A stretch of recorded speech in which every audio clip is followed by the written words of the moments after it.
Melissa Jefferson-Wooden did not stun Sha'Carri Richardson. She was already the favorite walking into this race, undefeated in the 100 meters since 2024. What actually happened at the Prefontaine Classic in Eugene is rarer than an upset. Three women crossed the line so close together that not even the commentators calling the race live could tell who won. The gap between first and third was 1/100th of a second. Melissa Jefferson-Wooden walked into this final as the clear favorite, and everyone watching knew it.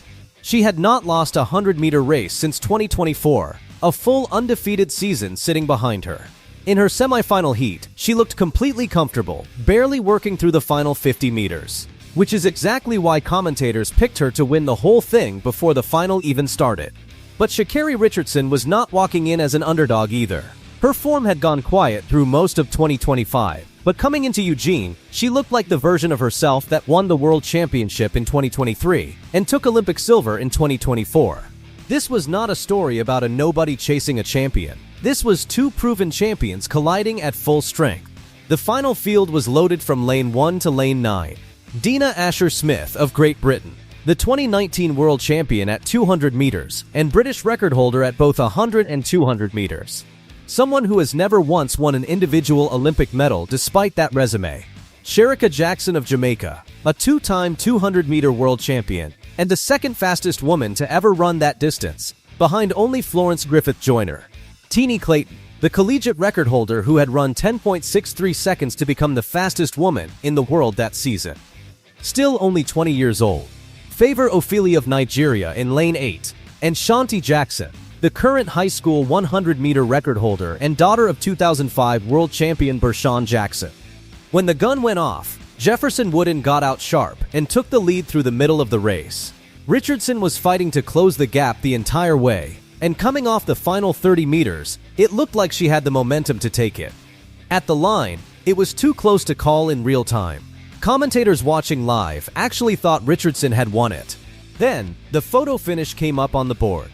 Jefferson-Wooden crossed first in 10.78 seconds, a season best. Richardson finished right behind her. Hodge came flying from behind to grab third. The final numbers read 10.78, 10.79, 10.80. That is not a normal gap between three sprinters. That is as tight as this sport gets.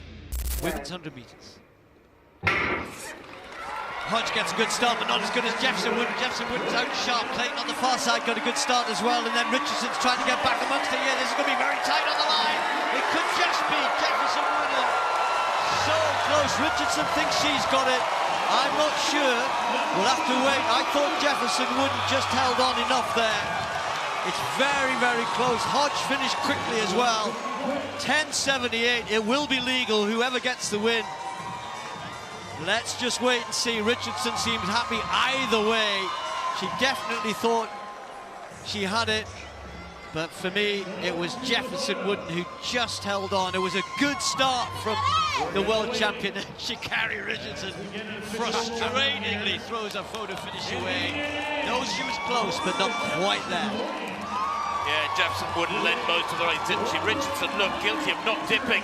Wow, leaning back as she goes through the line. That could have been the difference. I think she probably thought, Steve, because she'd been coming through over the last 30, she had the momentum. She probably thought that momentum had carried her through to the lead. Loses it by 1/100th of a second. The minutest of leans at the line there, and that result would be reversed. She'd have taken the race.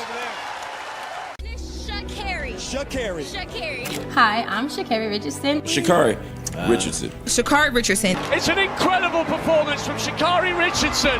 Sha'Carri Richardson, the world champion.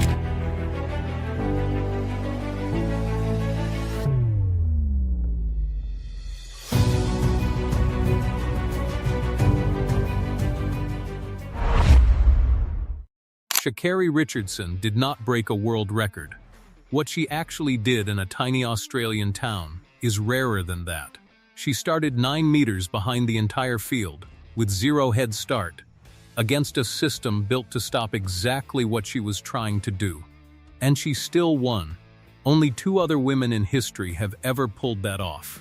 Here is the full story of how she became the third. Sha'Carri Richardson was born on March 25, 2000, in Dallas, Texas, and raised by her grandmother. She won Texas state titles in both the 100 and 200 meters at Carter High School, then went to LSU.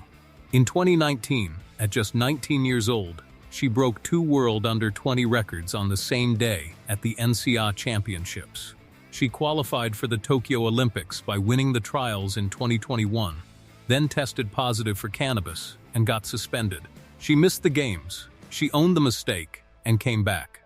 In 2022, she struggled hard, finishing last at the Prefontaine Classic and falling out of the top 30 in the world rankings.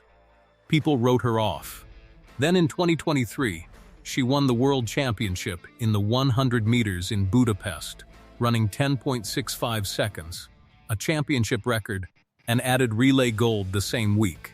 In 2024 in Paris, she took silver in the 100 meters behind Julian Alfred of St. Lucia, then grabbed the anchor leg in the 4x100 relay, passed 2 countries, and won Olympic gold.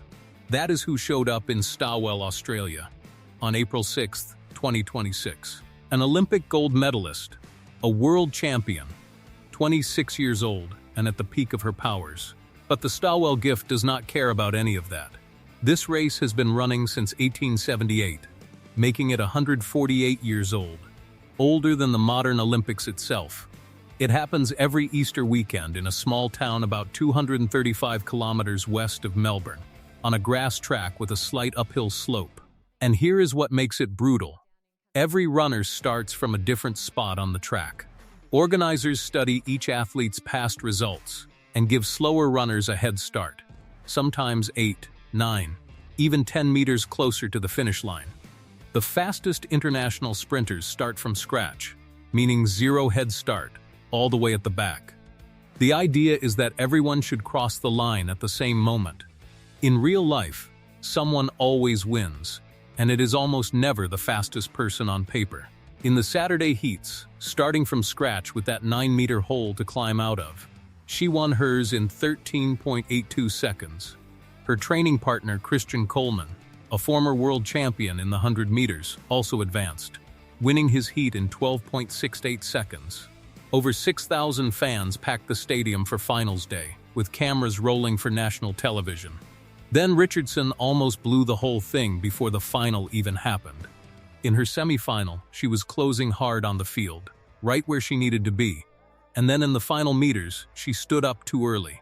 She stopped driving and straightened out before the line, like her body thought the race was already over. A local runner named Hannah Martin surged and nearly stole it clean. A photo finish separated them by 7/100ths of a second. Not even a full 100th. Richardson made it through, but barely, and she knew it. She told reporters afterward, "I keep doing that, we're working on that. But running through the line for sure come finals." She became only the 3rd woman in 37 years of the event's history to win it from scratch. She is the only non-Australian to ever do it. She is the only world champion to ever do it. The prize money was 40,000 Australian dollars, roughly 27,800 US dollars. Small change compared to a normal Diamond League payday, but that was never the point of this trip. She hugged Coleman, celebrated with fans on the infield, and told the crowd it felt humbling to be so appreciated so far from home. This win did not happen in isolation either. It came right after a season where doubt had started following her everywhere.